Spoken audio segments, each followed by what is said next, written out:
Welcome to the Global Missions Podcast, a show for Christ followers who want to participate more effectively in God's work, both at home and to the ends of the earth.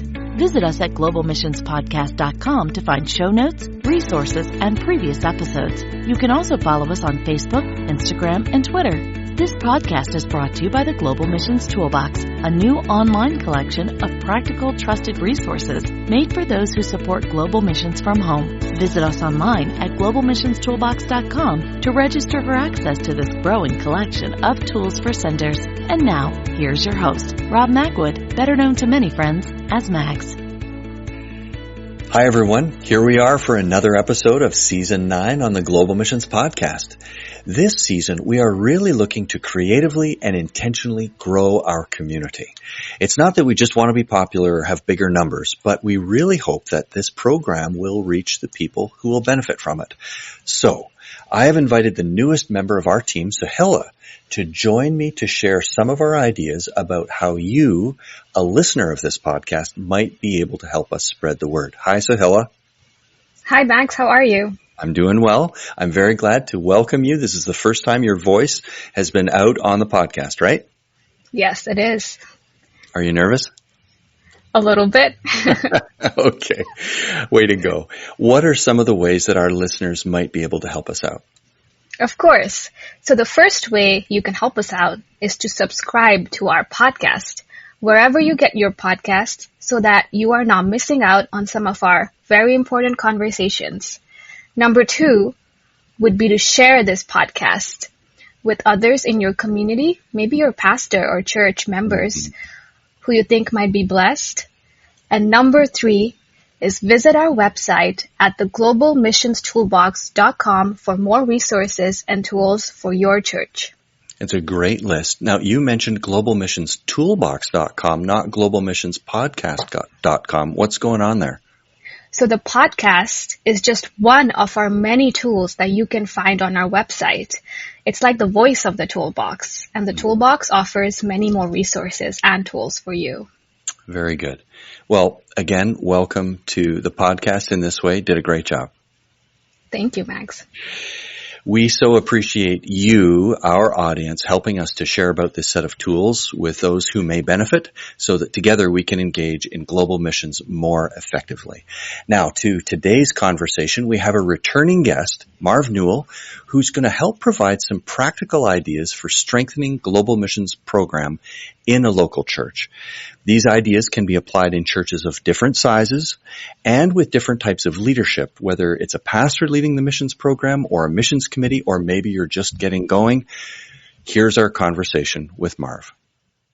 Our guest today is Dr. Marvin J. Newell. That's what it says in the official bio, but I just call him Marv. Marv, you've been on this program before, and we're so pleased to have you back. Welcome back to the Global Missions Podcast. And thank you for having me back, Mags. I count it a real privilege to be able to do this conversation with you. Well, I'm looking forward to unpacking a little bit of this season of your ministry and your focus, what you're zooming in on right now. But I'll just say for our audience, Marv has served for over 45 years in Christian service and in Christian missions. His present title is Ambassador at Large for Missio Nexus, which is a rather large association of mission agencies here in North America. But I just want to scan over some of the things Marv has done. He himself served as a missionary in Southeast Asia. He helped lead the mission team there as an administrator. He served as a professor of missions at a wonderful school called Moody Bible Institute in Chicago. He helped direct a missions association and then serve as the senior vice president of the Missio Nexus. And he's an author, so he is well qualified to speak to us today. Marv, the Lord has led you through some marvelous experiences, and you've woven it together. Thank you for putting it into a few books for us. Oh, you're quite welcome. I'm so glad that God gave me the opportunity to have the vast experiences in missions over these years, Mags. And to write the books was a real part of it that I enjoyed doing, because just weaving those experiences into those books, I kind of felt was helping to propagate, the message forward to what we should be doing in the world of missions today. It's very helpful. I have several of them on my shelf as well. And today we're going to zoom in on Marv's newer book, which is entitled A Third of Us, What It Takes to Reach the Unreached. And Marv, our audience is familiar with this idea of unreached people groups and being intentional about engaging them, whether they are near and they have come to our shores in a diaspora or migration model, or whether we need to be the goers still and to go and engage them wherever they are. But this term unreached, let's begin right there with this term, just so we're on the same page today. When you use the term unreached, what do you mean by that? Well, Max, what I mean by that is there's people who do not have direct access to the gospel. They just do not have the ability to find the gospel or to have it presented to them in their cultural context that they're in. They are what we call a third of us, 1/3 of humanity, at least 1/3. Actually, some say it's 42% of the world population would be in that situation. And for, I guess, promotional purposes and all, we decided to use the word a third of us because it is indeed a good third of humanity, probably 3.2 billion people, which is a very sizable amount of the 8 billion in the world today. So, yeah, I would say that just using that word, no access to the gospel is what we mean. No direct access in any way. Mm-hmm. And how in this season, after all your experience, did you come to focus in on this now and to be passionate about this right now? Yeah, well, that's a great question. You know, back about 10 years ago, a group of us got together and decided to have an International Day for the Unreached. And so we started that, and it's held on Pentecost Sunday every year, the International Day for the Unreached. And as we were promoting this, we found that the interest in this was going off. And so we hired a professional marketing firm, a Christian group, and asked them, hey, what's going on? And, you know, they came back to us after doing extensive surveys and interviews, and I says, no one knows what you're talking about. If you go into churches today, the typical parishioner in the pew would be completely uninformed and would not be understanding what you mean when you say the unreached. And so you need to come up with a different term. And so we came up with the idea that it's better to just say no access to the gospel. There are people who do not have access to the gospel. And you know, that resonates with people. And so we don't give statistics, you know, 2% of the population that is not evangelical or 5% Christian anyway. Though it's best not to confuse people with statistics we found, but rather by using the mark, and maybe some people can see or would see that if they see the book, the mark of three lines, one of them a little separated from the other to show the third. And to be inclusive and say they're a third of us, of humanity, to make it personable as well. We found that now resonates with a lot of people and is a better way to talk about the unreached. And so this might seem counterintuitive, Mags, but my feeling at this point is that mission committees would do best not to talk about unreached peoples in their church, but rather talk about people with no access to the gospel. Because although they know what they're talking about and say, well, they don't have access to the gospel, I mean, our presenters would know what's involved in that. Those that are listening would resonate with that better and be a better understanding of what the plight of these people happen to be by saying they don't have direct access to the gospel. Well, that's it's a poignant idea. I'm going to think about it for my own presentations as well. We will look at Marv's book in a little bit more detail, some of the material that he has in there in this conversation, and we'll create a link for that in the show notes if you'd like to check out Marv's book. You can get it, of course, on Amazon and or wherever you get your great books. You talk about, Marv, 3 no's. And you've mentioned one of them already when you get into the early part of your book. What are the 3 no's? I have them on my page here, so I know what they are. But share with our audience 3 no's that help describe the reality we're facing. Right, Mags. You know, this is what we mean by people that just do not have an awareness of the gospel. There's no access to the gospel. There's no believer nearby that can tell them the story of Jesus Christ.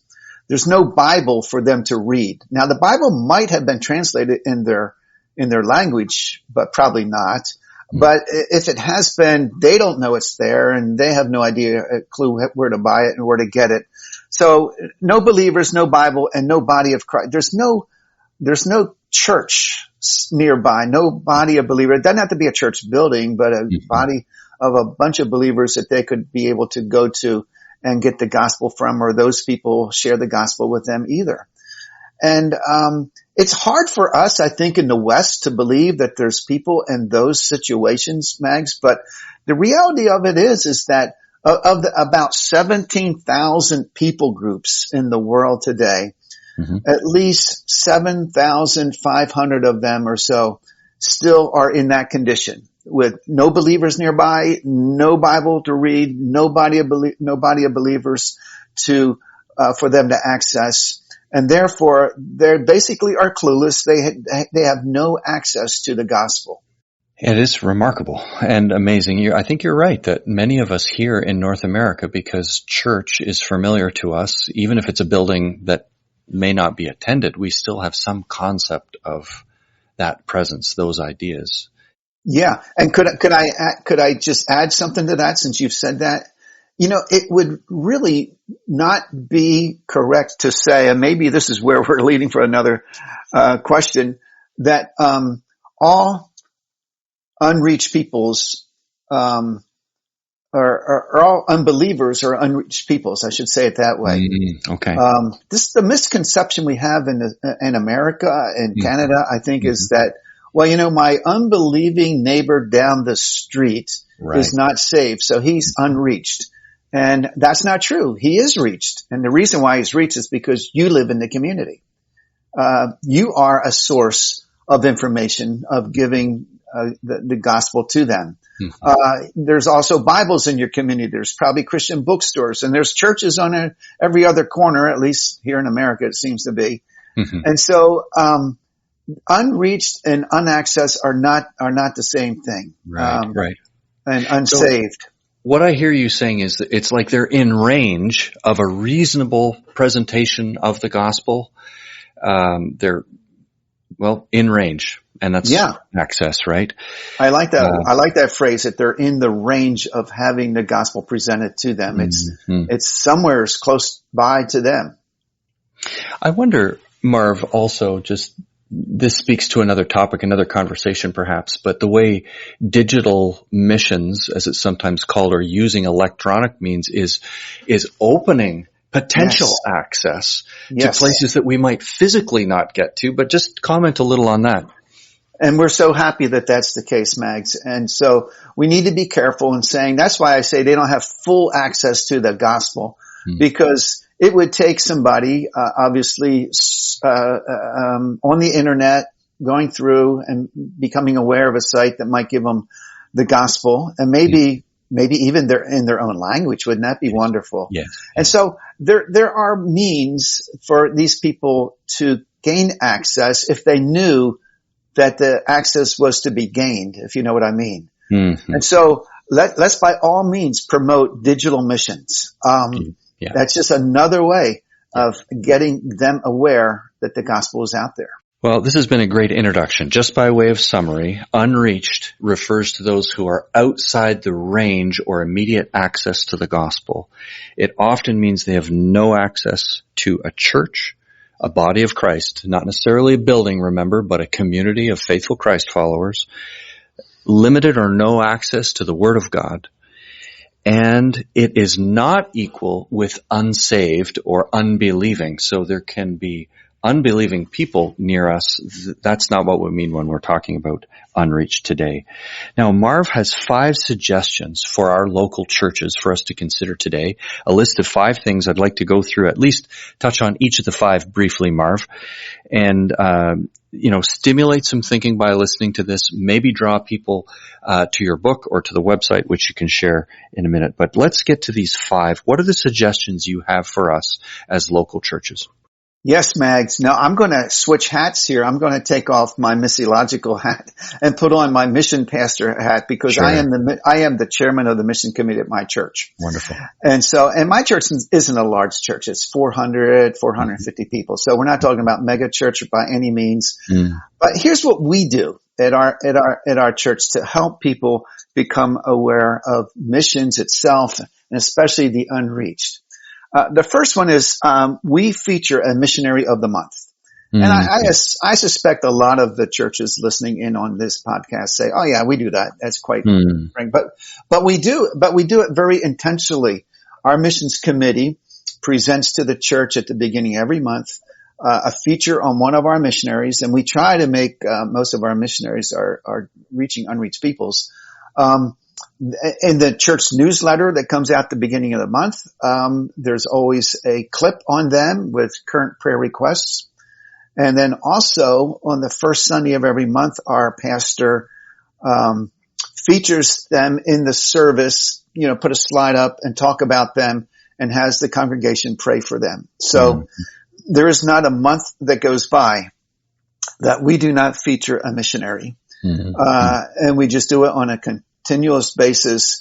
Just rotates through your missionary family? We rotate them through. And if that means 2 a year, well, 2 a year is better than none a year, right? Yep. That's my first one is going back to the very basics and just feature your missionary of the month. I wonder if you would just comment how you do it or how it might be done in communicating that to the missionary family themselves. Do they participate or how might they participate in readying for those presentations? Yes. In most instances, we write the missionary and say, hey, you are going to be featured next month. What are your most current prayer requests our congregation can pray for? And they readily send back the information because they obviously value that exposure and the prayer of the congregation. And as I sit there and Sunday mornings and look across and there's like 200 people sitting there, 250 or something, listening to the pastor talk about that, I'm sure there's a good amount of people that are so busy with their everyday life that this does not become a high priority for them. But at least it exposes them, That's right. and everyone gets at least an exposure that we as a church value our sent ones, our global messengers, the goers. And we're going to keep featuring them month after month. That's good. So the first idea is do a really good job, an intentional job of missionary of the month. Second idea, Marv. Our second idea is another thing that our church does. And that is we feature an unreached country of the month. Okay.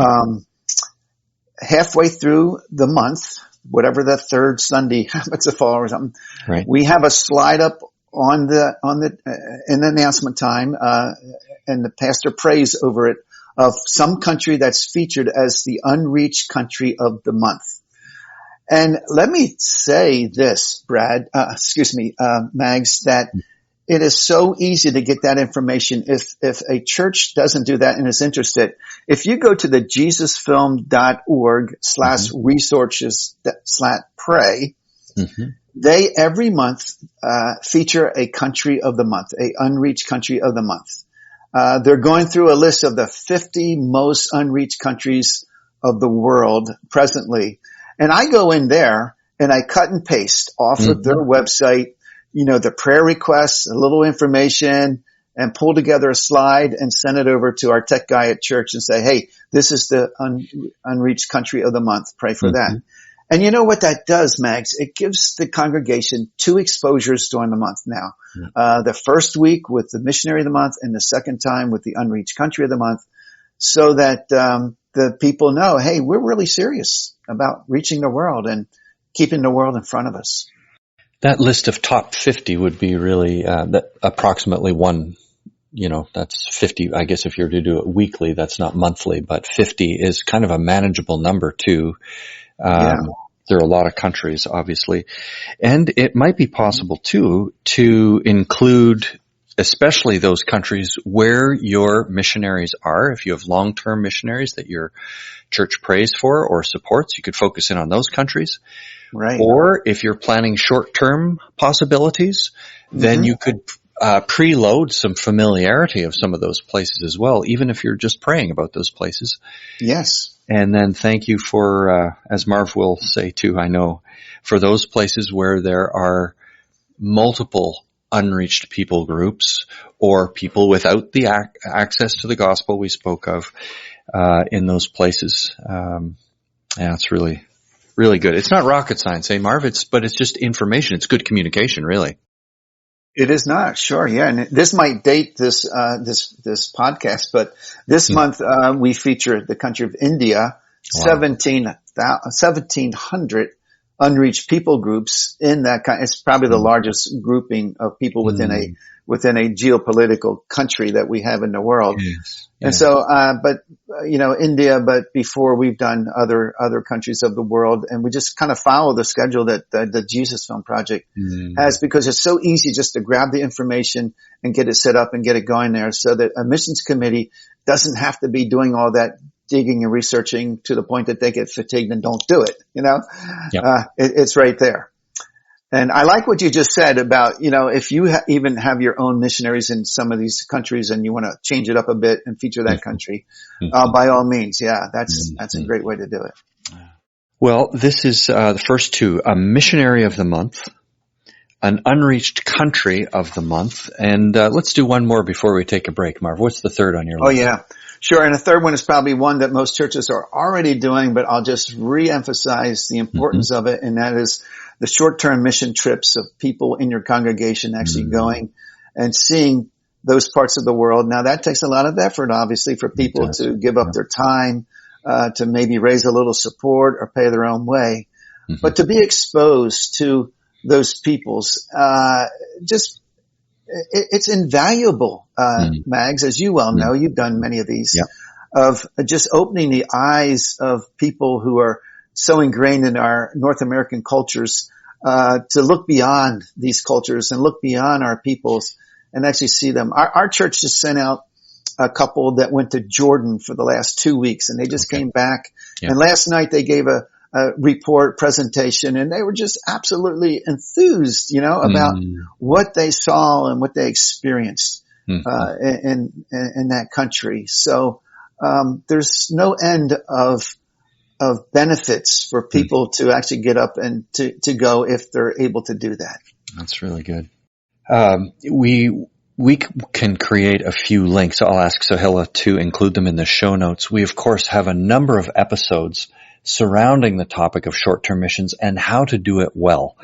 This program we expect will be published in the fall of 2023. If you are planning for short-term missions in 2024, there's even a mini-series that you can listen to all together, a mini-series of how to plan, prepare, do, and debrief a short-term mission initiative at your church.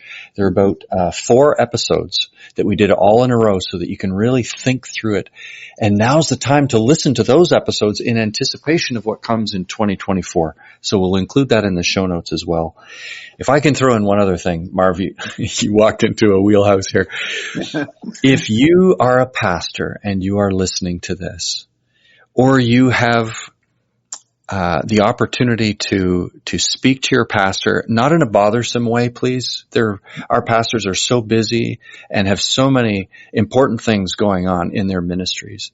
But if you, as the pastor of your church, can find a way to get to a mission field, it is highly impacting on churches. Now, of course, you would expect Mags and Marv to say that. Soon we hope to have an episode with a brother in Christ, a senior pastor who went to the mission field, and he's going to talk with us about the way he looked at local ministry differently, the way his heart and mind were open to the world. So would you as a church and make a way for your pastor to get to a mission field? Maybe every couple of years, visit some of your mission workers or go to a new place.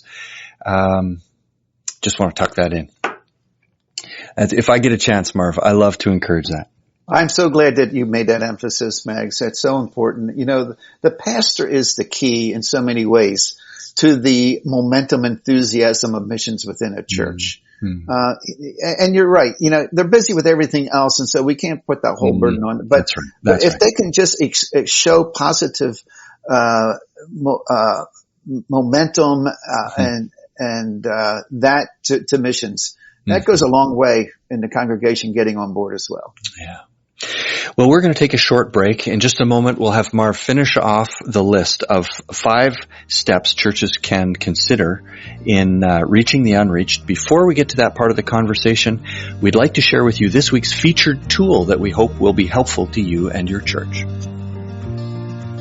The Biblical Basis for Missions Challenge is a tool meant to help you see God's heart for missions through Scripture, all the way from Genesis to Revelation. The tool is designed as a 30-day challenge that guides you through specific passages each day with key questions to reflect on along the way. Whether you take 30 days or more or less time, this tool will help anyone who wants to gain a deeper understanding of the biblical basis for missions. Find the Biblical Basis for Missions Challenge in the show notes for this episode or by visiting globalmissionstoolbox.com. We're back with Marv Newell, who has served as a missionary and as a leader and as a prof, and as you said a minute ago, Marv, helping to coordinate the ministry in your local church of the Missions Committee. You've shared with us 3 ways our congregations can keep unreached peoples before us: feature a missionary of the month, feature an unreached country of the month, participate in short-term missions. What's number 4 on your list? Yeah, the 4th one is this. We should help returning missionaries who have worked in unreached parts of the world as they come back to the States. Maybe they've had their career cut short out there because of a visa situation. They got booted out of the country or something like that because of their bold witness or whatever. And now they're back in the States, and their passion is for the immigrants here in America within your community. We have a couple like that right now in our church, and they've come back and they said, look, even though we're not over there, we can still work with Arab speaking people right here in our community, and there's those that need our help. There's new refugees that are coming in. We're going to set up shop, and we're going to work here with them. And so that's a wonderful way for the church then to bridge over into another culture and all right in our own community, in our own communities here. And I think probably every major city and even minor city in America has their share of migrants or refugees that are there. You don't have to dig too far to find them. And if you do have a point person, a missionary, a veteran missionary that's been over there, know these people or these kinds of people like that, and are willing to work in your community. Many mission agencies are now allowing these missionaries, instead of having, when they come back to the States, say, to the States side or to the Canadian side. I need to make sure I put that in. Sure, yeah. You know, in the past, missions would say, well, that's too bad. God blesses you, move on to another career. Whereas now they're saying, hey, why don't you stay with us and start that work right here amongst those people right in your area, or maybe even move to a city that has a cluster of the people you were working with overseas, and we want you to continue your ministry in that. And so the local church, instead of cutting these people off, Mags, and sometimes they do, they should say, hey, okay, now this is a way for us to get involved right here with these people who have in their previous locations no access to the gospel, and now they can be accessed so much more freely right here in America or in Canada. Excellent suggestion. Veteran missionaries or recently retired as well, who may have energy and desire to be involved. I mentioned Marv and I just saw each other. We were visiting before we recorded. We just saw each other recently at a conference, and we saw some connections take place there, Marv, where ministries that are emerging to the Sikh community here in Canada were connected to some deep experience of those who have served among Sikh communities elsewhere. And now that experience is flowing right into our Canadian context here. Oh, wonderful. It's beautiful. And Yeah, so great point here.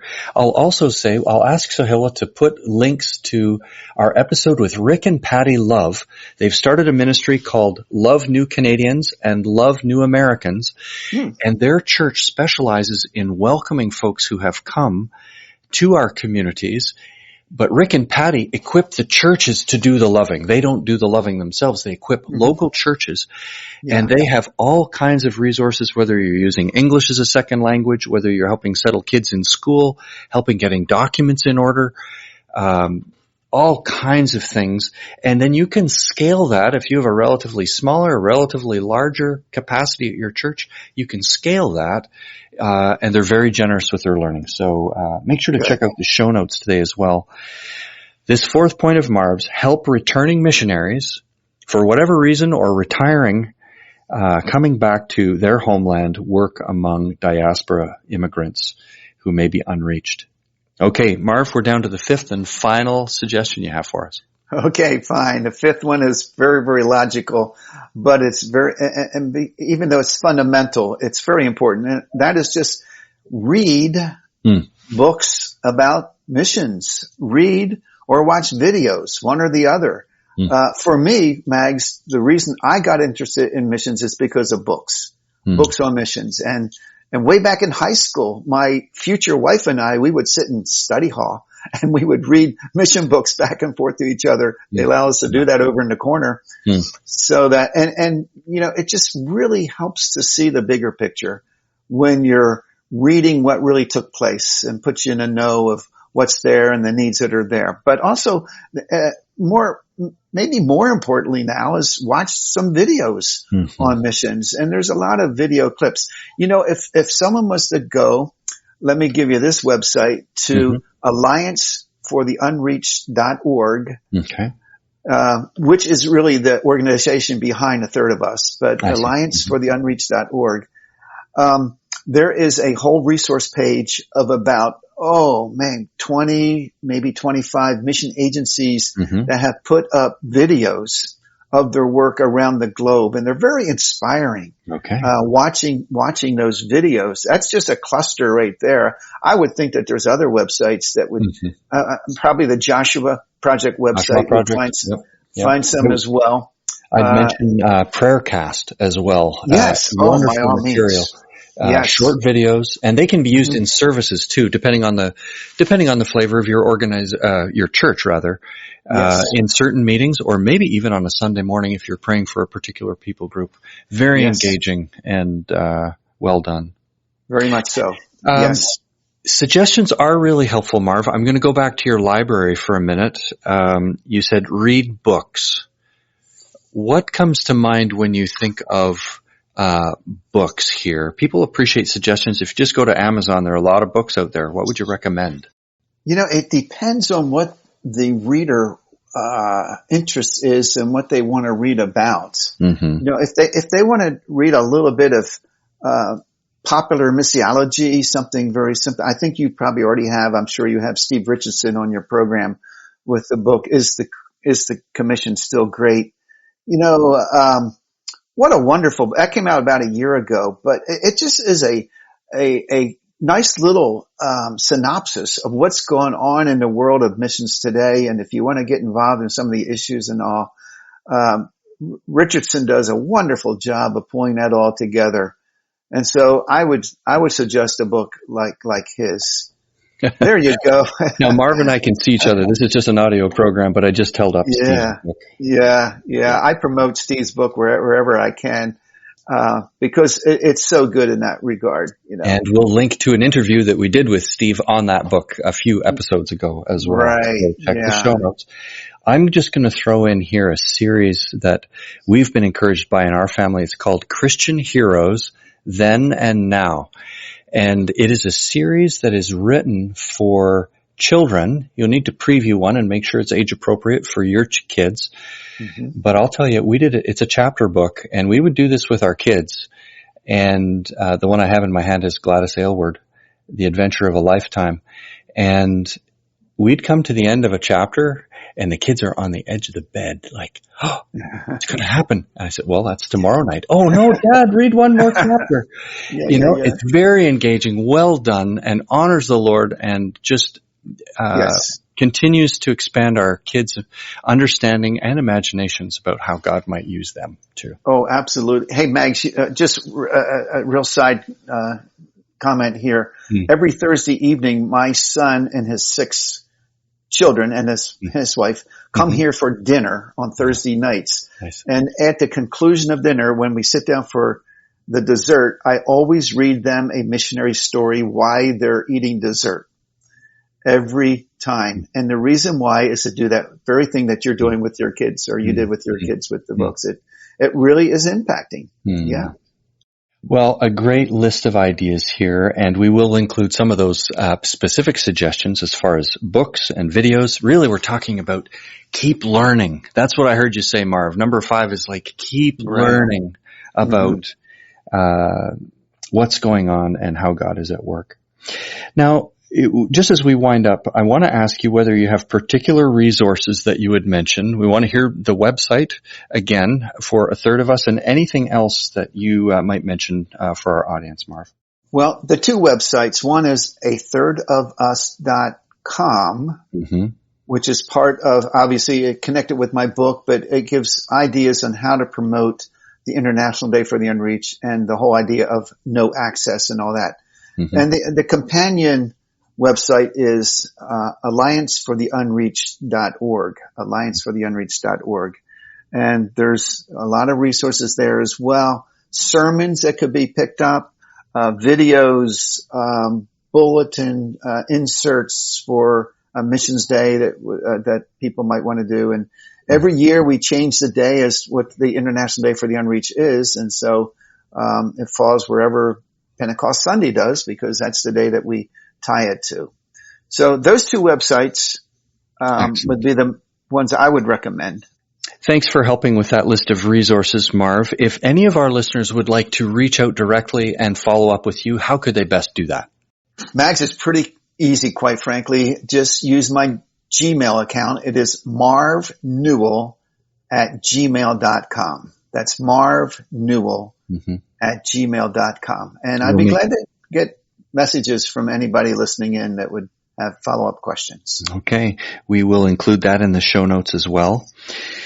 I often conclude with a question here that our audience knows, Marv. If you have the opportunity to stand in front of a missions committee at a church, Marv, and I realize you yourself serve on one, thank you, and your pastor is there, you can address that group. What would you like to say to them? Well, Mags, maybe just one simple little statement, and that is this: once the needs are presented, if it's not you, then who? If it's not you, then who is going to do something about the plight of the unreached? There might be others that are engaging, but we need to do our part too. And so I just think we need to impress upon people that it's our responsibility to do something. If it's not us that does it, then probably someone's not going to have opportunity for the gospel because we didn't do our part. That's an important word. Sobering somewhat and clear. Marv, thank you so much for spending this time with us today and sharing again with our audience. And may the Lord bless you as you continue to work with A Third of Us and help churches across our lands, I'll say plural, think about engaging the unreached. Yes, very good, Mags. Thank you so much for allowing me to give the message of what it takes to reach the unreached at this point, the third of us.